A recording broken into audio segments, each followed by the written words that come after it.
Sa isang bansang puno ng ingay ng politika at kontrobersya, sino ang nagsasabi ng totoo? Sino ang nasa panig ng bayan? Welcome to Bayang Pinas, ang news channel na hindi takot maglatag ng katotohanan. Dito, pinag-uusapan natin ang mga isyong may kinalaman sa kinabukasan mo, politika, pamahalaan at ang tunay na kalagayan ng ating bansa. Hindi kami bayad, hindi kami bulag. Sa Bayang Pinas, ang boses ng mamamayan ang tunay na headline. Kaya kung sawang-sawa ka na sa mga baluktot na impormasyon at scripted na kwento, dito ka na. Dito sa Bayang Pinas, tayo ang bantay at boses ng bayan. Kung gusto mong manatiling mulat at informed, don't forget to like, share, and most importantly, subscribe dahil sa panahon ngayon, ang kaalaman ay kapangyarihan. Ito ang Bayang Pinas, balitang totoo, pusong makabayan para sa sambayanang Pilipino. Tara na't alamin ang tunay na balita. Tuta niya yung papalit na speaker, hindi natin alam, di ba? Malay mo, utusan lang niya yung speaker doon. Oh. Unless si Soto pumalit doon. Di ba? Pag si Soto pumalit doon, gago! Siya daw ang tuta. Hindi, speaking of that speaking of tuta, kayo ho ba papayag kayo? Kayong mga congressman, papayag ba kayo na sinabihan kayo ng isang Senate President at sinabing tuta daw yung inyong speaker? Ako hindi ako papayag nun. Hindi ako papayag nun. Kung ako congressman, ha? Hindi, totoo. Ako congressman, hindi ako papayag nun. Bakit mo sasabihin yung speaker ko na tuta? Kung ako talaga, yung congressman na yun, eh, patatahulin ko si Romualdez, di ba? Bakit? Para malaman natin kung tuta na ba siya o malaking aso na. Tumahol ka nga! Gago! Pag tumahol siya ng... di tuta nga. Pero pag tumahol siya ng grrrr, daming grrrr, ganyan. Ibig sabihin, totoong hindi siya tuta. Aso lang. Pero, gayon pa man, ladies and gentlemen, sana kayo mga congressman, kung talagang may bayag kayo, sige nga, labanan nyo nga si Soto. Magrambulan nga kayo. Debate nyo nga siya, debate nyo nga. Hindi kasi pagka ganyan, wala. Ibig sabihin, wala pala kayo, di ba? Kasi bantakin mo, sabihan kayo na tuta lang daw yung speaker. Tuta lang daw niya. Hindi ko papayag nun. Tuta siya ng isang TV host. Gago! Alam mo, dapat nanalo si Willie Revillame na senador. Di ba? Hindi, talaga. Dapat nanalo si Willie Revillame senador para at least dalawa silang maglalaban doon. Kung sino mas magaling na na TV host, 'di ba? Gago. Hindi alam mo at least si Willie Revillame prangka siya. Pag nagsalita, hindi yung mayabang na nagmamagaling. Hindi ganun yun eh. Yun ang kinagustuhan ko dito kay Willie. At least sinabi niya nung, ano ba gagawin mo, anong plano mo? Hindi, tsaka na yan. Basta tayo, tutulong tayo, ganyan. Hindi yung katulad ni Soto na nagmamagaling, kala mo alam lang lahat ng batas, pero pag tinignan mo naman, pag sinuplak naman ni Cayetano, wala. Olat. Ay, sabi nga ni Marcoleta pa sana binasa nyo rin yung batas. Gago! Hindi, ako mas gusto ko na yung yung marunong umamin na hindi niya alam, pag-aaralan pa, sabi, matututunan din niya na importante, tamang puso. Mas okay na sa akin yun. Kesa naman yung nagmamagaling, wala namang alam. Ay, hindi pa nagbabasa. Kasi mas mahirap turuan na nagmamagaling kesa sa taong mahina ang at aminadong kailangan niya matuto. Mas mahirap yung nagmamagaling. Di ba? Totoo. Ito, pakinggan nga natin itong balita na to tungkol kay Romualdez. Lalong umuugong ang balibalitang papalitan na bilang speaker si Leyte 1st District Representative Martin Romualdez. Nako! Live mula sa Batasang Pambansa, nangunguna sa balita si News 5 House Correspondent Marian Enriquez. Nako! Marian, may katotohanan ba itong mga balibalitang ito? Sige nga.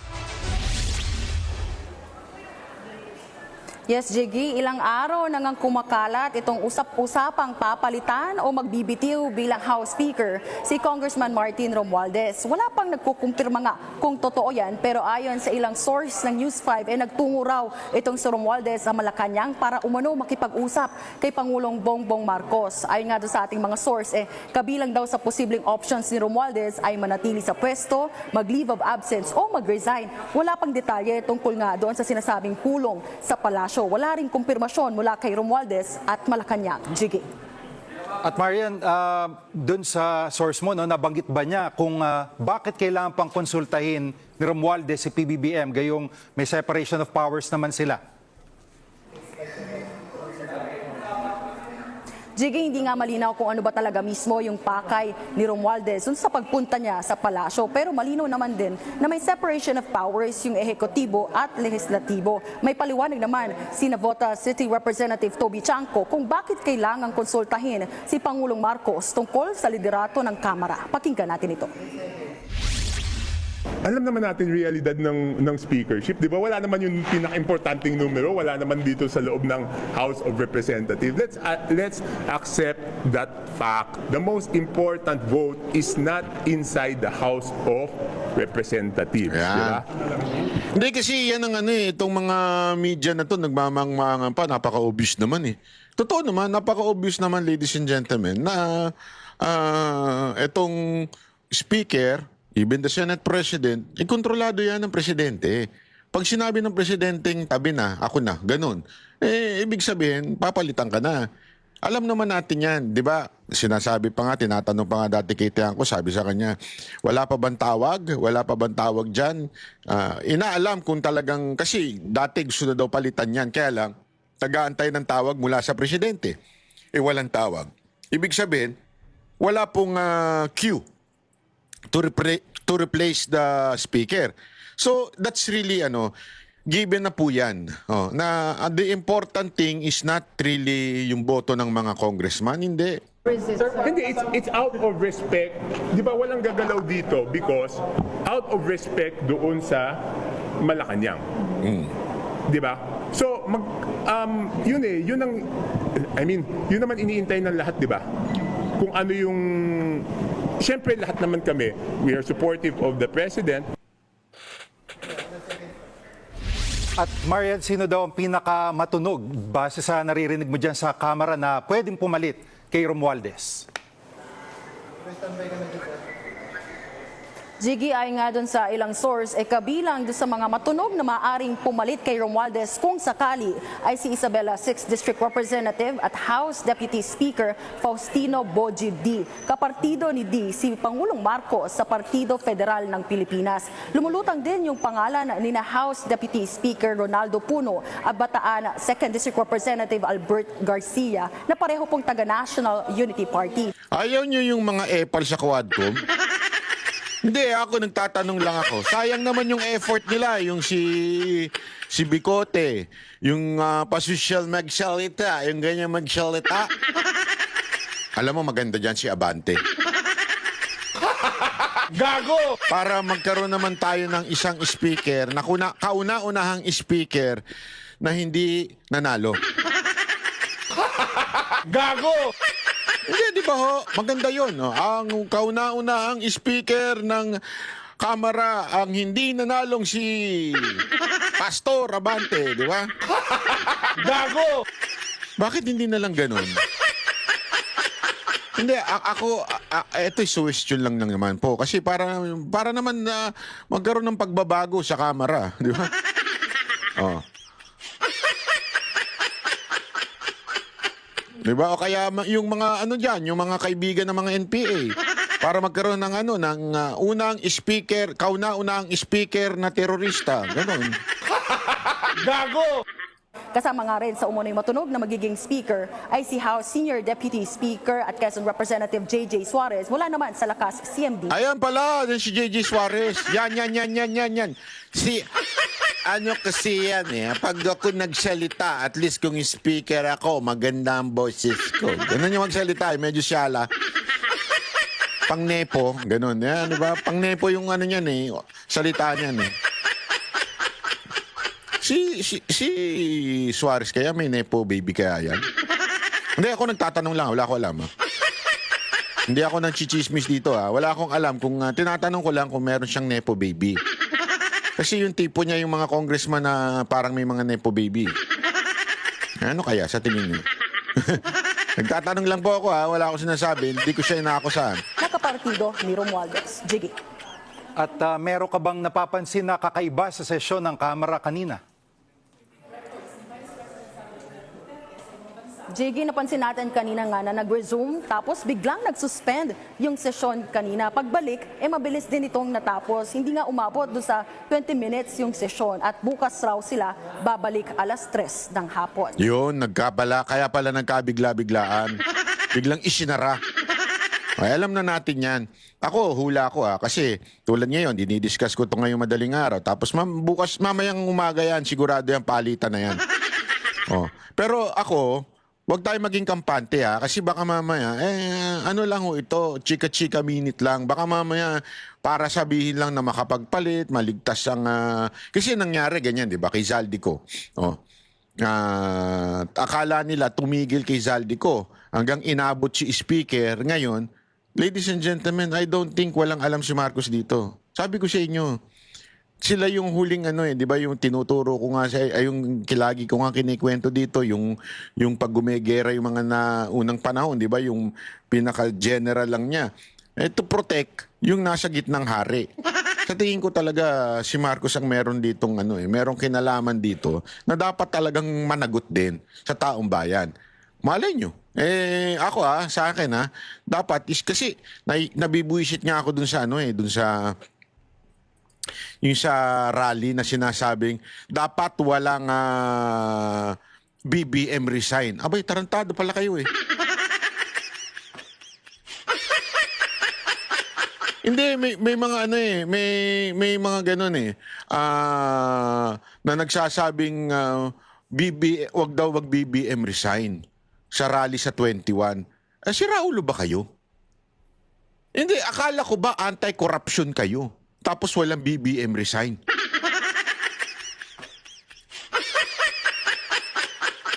Ito rin yung mga same people before na nanawagan na wag umupo si Marcos dahil sa kesyo magnanakaw daw ang pamilyang Marcos, kesyo meron daw ill-gotten wealth.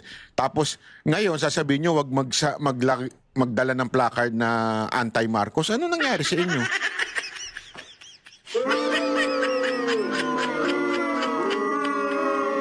Kaya nga tinatanong ako nung iba kung magiging matagumpay ba daw yung rally.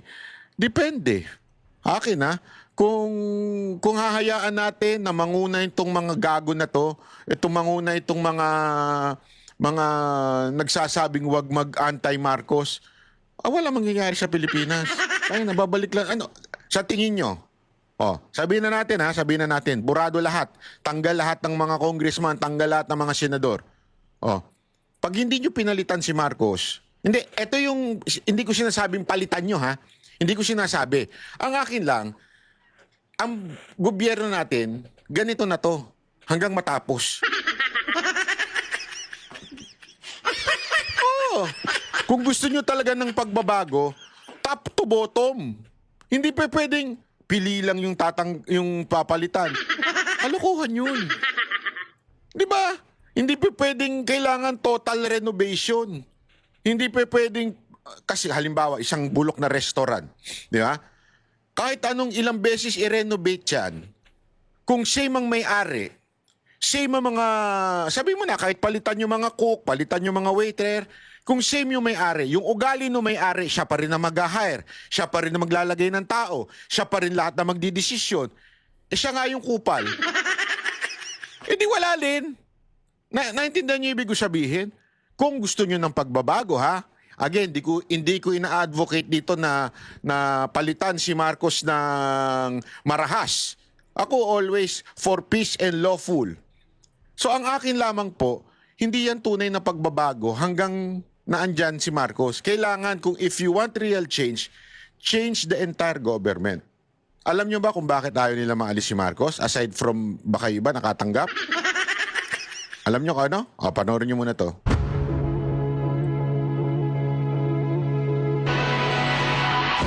bagyang nagkatensyon sa press con para sa trillion peso march sa Luneta at EDSA sa September 21. Dahil yan sa isang placard na kontra sa Pangulo. Kung paano yan nauwi sa gulo sa pagtutok ni Oscar Oida. Walang ibang agenda ang trillion peso march sa September 21 kundi ang pagkontra sa korupsyon. Yan ang idiniin ng mga organizer ng kilos protesta na pinangunahan ng mga grupong siklab, Church Leaders Council for National Transformation, Tindig Pilipinas, Akbayan Party, Kalipunan at Nagkaisa Labor Coalition. Let's wear white as a symbol of unity and hope. Sama-sama nating ipakita na hindi kailanman katanggap-tanggap ang korupsyon. Batid daw nilang sasali ang iba't ibang grupo sa pagtitipon. Pero dapat daw matiyak na nagkakaisa sila ng layunin. Hindi na sa loob ng agenda namin na pauwiin ng dating Pangulong Duterte, hindi rin kasama sa loob na panagutin si Mr. Marcos. Halatang anti-Duterte ito no? Gago! Sabi nga, alam mo yung post na how to say I'm anti-Duterte without saying it. Ito yun. Basta bawal daw ang Alam mo, bakit ba? Ano ba pakialam mo? Ha? Sorry parang si Abante. Nagtatago sa damit na pastor. Si Abante, ito naman nagtatago sa damit ng pare. Ano bang pakialam mo kung sakasakaling yung mga tao subigaw ng ganun? Kalayaan nila yun Sabi nga ng konstitusyon, kalayaan nila yun. Tapos pakikialaman mo. Kung gusto sumigaw ng tao ng anti-Marcos, ayaw na nila. Alam ko na kung bakit. Yung iba, sabi nila, baka daw nabayaran lang niya ni Marcos para diversion. Sabi nung iba yun, hindi ako nagsabi nun. Sabi nung iba, diversion lang yan para kunwari rally, di ba? Tapos may statement pa si Marcos na kung ako yun, magra-rally din ako. May pag-ganun. Para kunwari, labas sa problema si Marcos. Parang ganito to Parang ganito yung pinalalabas nitong grupo na ito na galit din kami kay hindi kami anti-Marcos, galit lang kami sa korupsyon. So parang anong nangyayari? Nilalayo nyo sa korupsyon si Marcos. Di ba? Gago! Halatang-halata kayo. Hindi pwedeng basta-basta yun lang sabihin na, hindi, wala. Kasi, alam mo, yan ang packaging ni Marcos ngayon Yan ang PR niya ngayon Oo, yan ang PR niya ngayon. Yan ang pinalalabas niya ngayon PR na ako ay anti-corruption din. Hello, anti-corruption? Nakalimutan niyo yung kaso niyo? Nakalimutan niyo yung mga court decision tungkol sa ginawa ng pamilya niyo? Hindi po ako nagsabi niyan. May court decision diyan. Yung sa mga ill-gotten wealth. 'Di ba pinasosoli nga sa inyo? Nakalimutan niyo? Ako hindi ko nakalimutan. Kayo ba kayo mga netizen na nanonood dito nakakalimot na? Baka nakalimutan niyo na. You understand what I mean? Kalokohan po yun kung sasabihin natin na hindi pwedeng isama sa rally ang anti-Marcos. Again, alam ko kung bakit. Kung anong dahilan kung bakit. Because they just hate the Dutertes. Yun po ang pinakadahilan lamang po nun. Ayaw nila ang mga Duterte. Kaya ayaw nilang pababain si Marcos. I mean, kung gusto mo talaga ng pagbabago sa bansa na to, entire government must be changed. The system must be changed. Sabi ko nga sa inyo, hindi ito madadaan sa isang ganun lang magbabago. Even if you change the leader, the entire system should be changed. The system itself, it's a corrupt system. The mere fact na ang mga Duterte pumasok, na bago, in a span of 6 years, nabawasan ang korupsyon. Oo, hindi perpekto, hindi zero corruption, nabawasan. Di ba? Bakit? How can you eradicate entirely yung corruption if the system itself is a corrupt system. Halimbawa, sino magdidesisyon patungkol sa mga budget? Hawak pa rin ng kamera. Same bullshit, may iba lang ang tao. Di ba?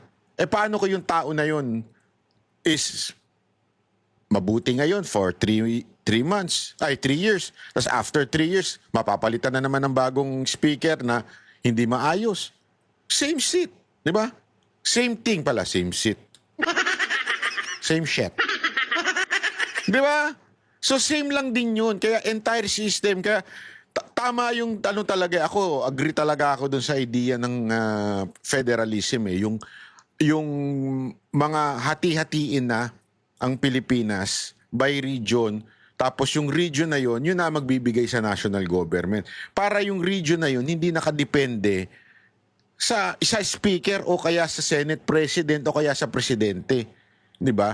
Magkakaroon ng kanya-kanyang pag-unlad sa city. Mapapahiya ngayon yung city na hindi umuunlad at next time yung mga taga doon would vote for the right local government. Di ba? Ganun lang naman kasimple yan eh. So sana lang sa akin, entire thing. Huwag niyong, hayaan niyo ang mga Pilipino, ang taong bayan na magsabi, hindi yung, ayan ka nan, dinidiktahan niyo na naman eh. Alam niyo kung bakit? Kasi anti-Duterte lang kayo. Halatang-halata naman eh. Gago! Dati, galit na galit kayo kay Marcos, ngayon. Ayaw niyo siyang pababain. I mean, kalukuhan eh, kalukuhan. Ay, hypocrisy yan, pader. Patasikin si Mr. Marcos, hindi po. At saka hindi din po ito inoorganisa para pabagsakin ng current administration. Absolutely no. Pero kalagitnaan ng press con kanina, bagyang nagkatensyon nang ang mga kabataang may mga placards sa kontra BBM kinumpronta ng isang ginang. Kaya gano'n ang reaction ko na may dinadala silang placard na pinagre-resign si BBM. Hindi tayo gano'n. Hindi gano'n yung press ko na to. Gusto nilang i-ano dun sa issue ng organisasyon na yon kung sino man yun sila. Ang mga tinaas pong panawagan ng mga kabataan sa likod ay panawagan, legitimo ng mga kabataan. No? Yun po ay pagpapanagot sa mga korap, sa mga tiwaling politiko, no? Starting from the top hanggang sa pinakababa ng mga sangkot at kurakot ay dapat managot. Sa kabila nito, maayos namang ipagpatuloy ang press con. Sa linggo, magsasagawa ng kilos protesta sa Luneta alas 9 ng umaga at susundan ang pagtitipon sa EDSA People Power Monument ng alas 2 ng hapon. Nang tanungin kung bakit kailangan pa ng dalawang magkahiwalay na pagtitipon sa iisang araw. Ay umaapaw talaga yung galit ng taong bayan. Malaki po ang Metro Manila kaya ang rallies po natin strategically located, Quezon City, Luneta, para kung saan ka man, meron pong convenient po kayong mapupuntahan. Sa araw na yon, naka-full alert daw ang Philippine National Police. Wala tayong nakikita na matay pagbabago except may di-declare na full alert status ang buong NCRPO sa mga darating na araw. Para sa GMA Integrated News. Ayun. So ayan na nga po, ladies and gentlemen. Nakita nyo naman kung ano ang nangyayari dito sa atin. No? Kasi sa tingin ko, they're still trying to manipulate. Manipulate in a way na itong mga pangyayari sa Pilipinas, sinusubukan nilang ihiwalay kay Marcos. Kunwari, kasalanan lang nila speaker, kasalanan lang nila Zaldico, hinihiwalay nila kay Marcos. Wala. I don't think that sana wag ganun. Sana lang. Ewan ko, makikita natin siya sa 21 kung ang taong bayan ba ay magpapadikta sa mga paring ito o magsasagawa ng talagang tunay na protesta. Yung tunay na walang pinipigilan, talagang tunay. Panoorin natin itong interview ni Toby Tiangco patungkol dito kay speaker. Balik tayo dito kay speaker, ha? Sir, on the issue of leadership. Dali, ba't nandiyan ka, ha? Tinatakpan mo yung pugi kong muka. Pugi-pugi? Tinatanggal mo yung pugi-pugi kong muka. Sandali lang. Tuloy. Okay. Hindi ko alam eh. Pare-pareho lang tayo naghihintay. Walang lumalapit sa inyo, sir. Walang lumalapit? Sa inyo, sir. Siya, kausap ko siya kanina. Si Kong Kiko, kausap ko kanina. Hindi, ako basta sinabi ko na sa lahat ng kumakausap sa akin, huwag mo na ako isama doon sa listahan. Nag-decline na ako the previous Saturday pa lang, nung tinawagan ako ni Albi, sabi ko, huwag na, siya na. Wednesday, Thursday last week, may mga nagtatanong sa akin if I would reconsider. I've already said na wala na, hindi na, huwag na nila ako isama doon. Kasi pangit di ba? Baka I was the most vocal about this issue. Baka naman sabihin na ginamit ko lang yung issue para maging speaker.